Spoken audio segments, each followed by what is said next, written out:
This program is dedicated to the memory of Walt Disney.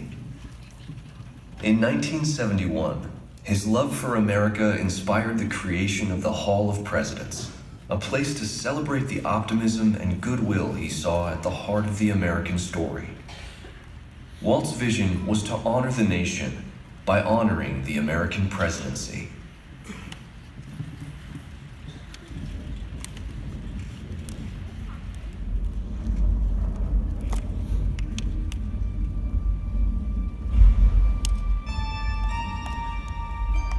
It is 1783, and the smoke is clearing in the wake of the Revolutionary War. Over the course of 8 grinding years, General George Washington has led a force of shopkeepers, farmers, and Native American allies to victory over the greatest military power in the world.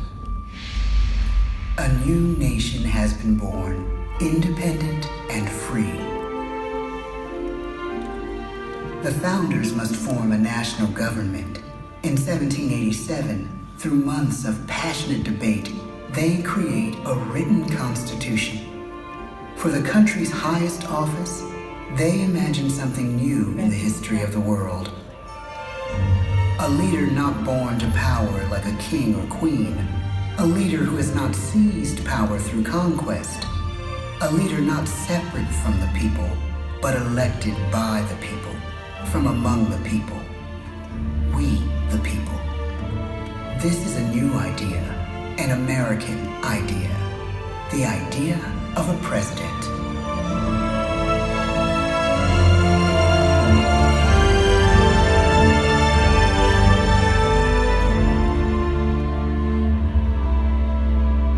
The people don't know exactly what a president will be, but there is little doubt who it will be. George Washington's stature and bearing have marked him as a leader. His integrity has made him a great one. Washington knows that many generals who have led successful revolutions make themselves dictators or kings. Instead, he steps down from power and retires to his home, Mount Vernon. The world takes note, and George Washington becomes the symbol of American ideals. In the first presidential election, it's Washington by a landslide. The only doubt seems to be his own. He writes, "Integrity and firmness is all I can promise. Integrity and firmness is exactly what we need." Everything he does as president will set a model for his successors. His final act may be the most important of all. After 2 terms, with no term limit in the Constitution and amid overwhelming support to stay in office, he steps down once again and hands power back to the people. He wants us to speak, to elect a new president. During the early years of the Republic, we choose leaders as different as Thomas Jefferson, John Adams, and Andrew Jackson. Elections are often bitter. Each president stands at that fiery intersection where personal character meets the challenges of the times. Some call the presidency a glorious burden. Jefferson calls it a splendid misery. We, the people, must choose well. We elect 15 presidents before the course of history brings us to the edge of a crisis like no other. A nation born of freedom still permits slavery. As the country pushes west, will new states be slave or free? The question produces bitter conflict. The issue rocks the election of 1860 and brings Abraham Lincoln onto the national stage. The tall, lanky, some say uncouth candidate from Illinois is a master of words at a time when speeches are printed in full for people to read. A house divided against itself cannot stand, he has said. With Lincoln's election, the House does indeed divide. Civil War. 11 states secede from the Union. The war becomes a defining passage in the American story. The president's own inner strength and depth of character changed the course of history. Lincoln had come up the hard way, on the American frontier, desperately poor, with less than a year of formal schooling. His early years were scarred by tragedy, the death of his mother, his sister, his first love. He struggles with depression, but never loses his determination to rise above it. He once said he's driven by a desire to leave the world a little better place for having lived in it. The war rages. Lincoln fights to preserve the Union and end slavery. Neither is a sure thing. At Gettysburg, Pennsylvania, 6 months after one of the bloodiest battles of the war, the president dedicates a cemetery to the thousands of soldiers who died there, in words we can never forget.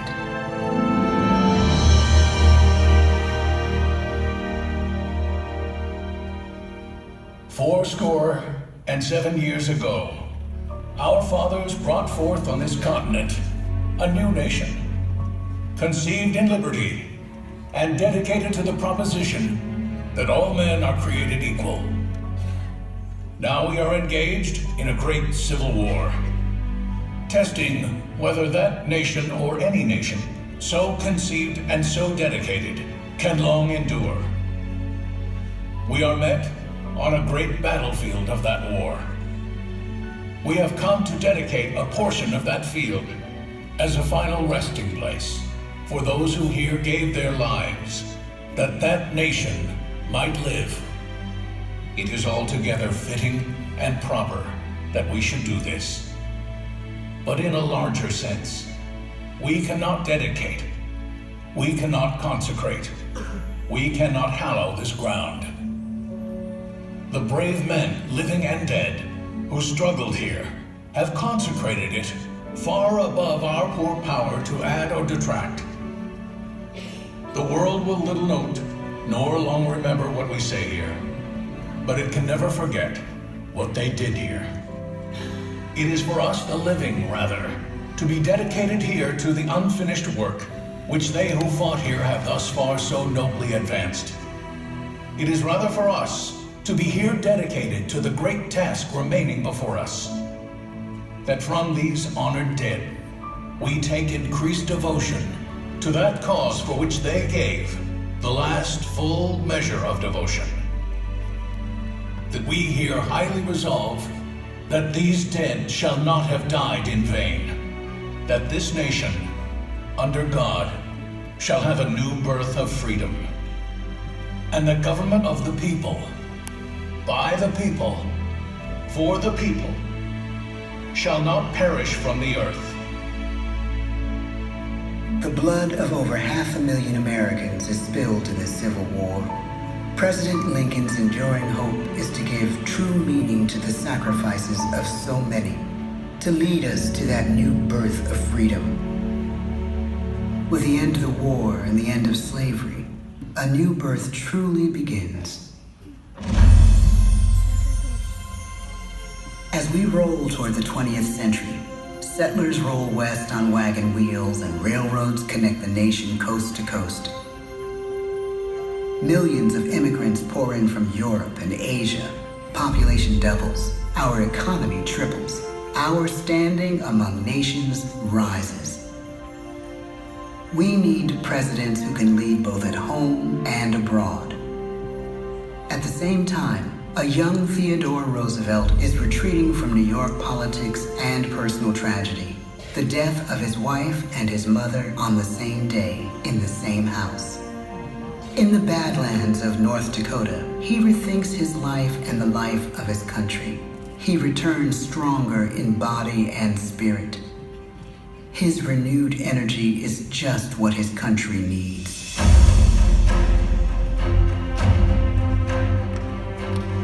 American industry is booming, but social tensions are rising.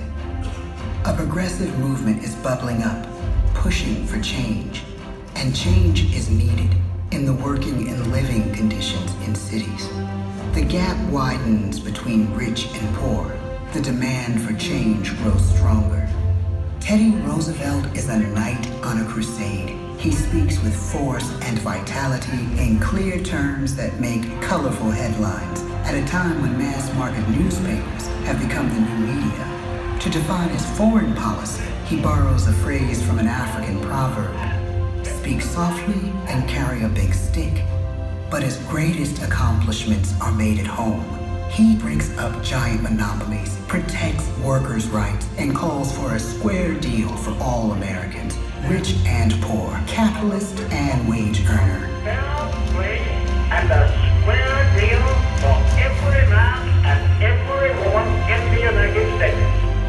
He calls on America to be as great as the natural grandeur of its lands.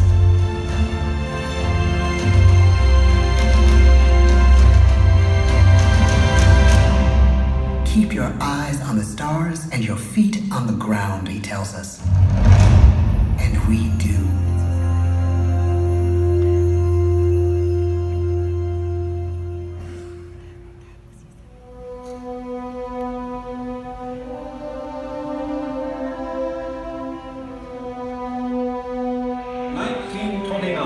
The bottom fell out of the market.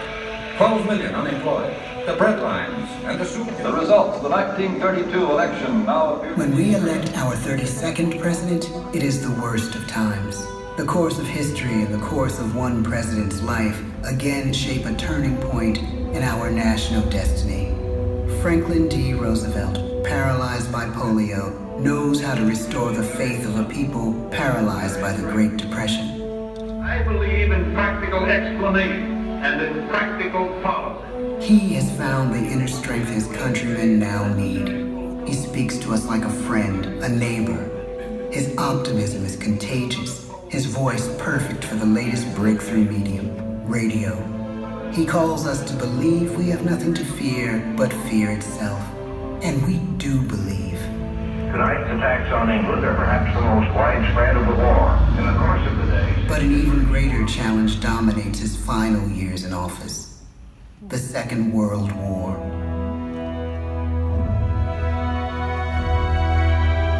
We must be the great arsenal of democracy.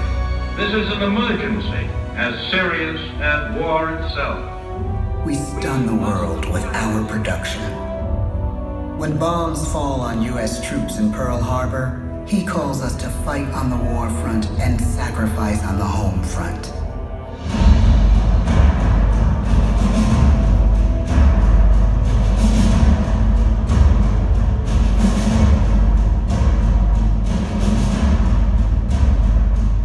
The harder the sacrifice, the more glorious the triumph. So spoke America in the year 1776. So speak Americans today. The world changes. The country changes. And yet, in one sense, what we need most from our presidents has never changed. A guiding vision that calls forth the best that America can be. Will outer space be developed for the benefit of all mankind? Or will it become another focus for the arms race? The choice is urgent, and it is ours to make. Ask not what your country can do for you. Ask what you can do for your country. But really, it's all of us who must overcome the crippling legacy of bigotry and injustice. And we shall overcome. One of the agreements that President Sadat and Prime Minister Begin are signing tonight is entitled A Framework for Peace in the Middle East. Mr. Gorbachev, tear down this wall. You have lost too much, but you have certainly not lost America. I can hear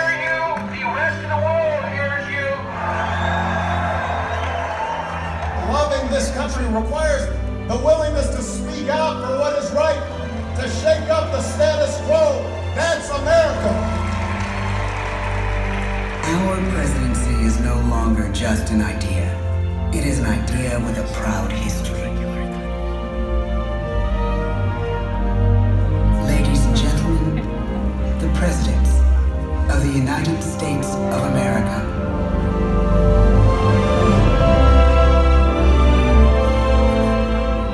George Washington,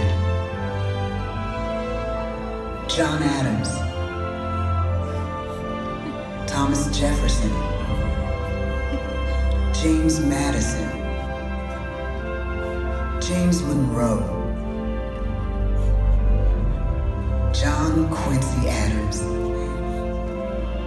Andrew Jackson, Martin Van Buren, William Henry Harrison, John Tyler, James K. Polk, Zachary Taylor, Millard Fillmore, Franklin Pierce, James Buchanan, Abraham Lincoln, Andrew Johnson, Ulysses S. Grant,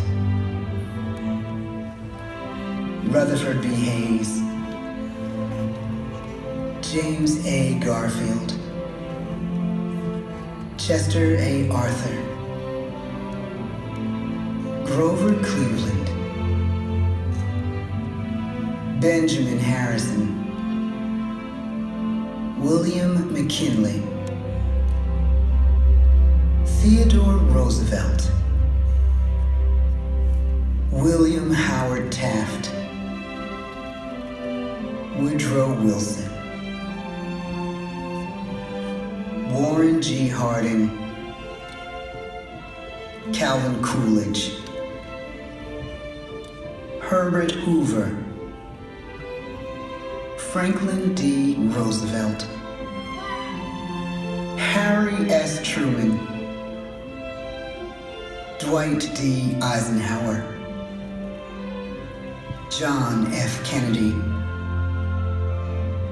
Lyndon B. Johnson, Richard M. Nixon, Gerald R. Ford, Jimmy Carter,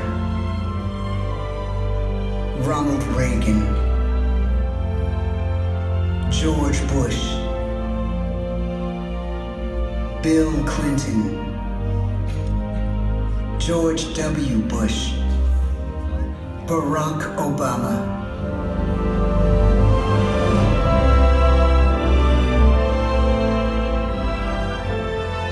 And now we come to the present. Once again, we place our trust in the idea of a president, as we have from the beginning. My fellow citizens, no event could have filled me with greater anxieties than that notification on the 14th day of April, 1789, that you had selected me to lead our nation. But it was with the confidence of my fellow citizens that I took an oath. 35 simple words that have been repeated by every American president throughout history. I, Donald John Trump, do solemnly swear that I will faithfully execute the office of President of the United States and will, to the best of my ability, preserve, protect, and defend the Constitution of the United States. So help me God. From the beginning, America has been a nation defined by its people. At our founding, it was the American people who rose up to defend our freedoms and win our independence. It is why our founders began our great Constitution with 3 very simple words: we the people. Since that moment, each generation of Americans has taken its place in the defense of our freedom, our flag, and our nation under God. These are the achievements of the American spirit, the spirit of a people who fought and died to bring the blessings of liberty to all our people. Above all, to be American is to be an optimist, to believe that we can always do better, and that the best days of our great nation are still ahead of us. It's a privilege to serve as the President of the United States, to stand here among so many great leaders of our past, and to work on behalf of the American people. The presidency of the United States is a role unique in the world, an office entrusted to each president by us, we the people. Therein lies the genius of that new idea, now over 200 years old. A new idea our presidents have turned into a great American idea again and again.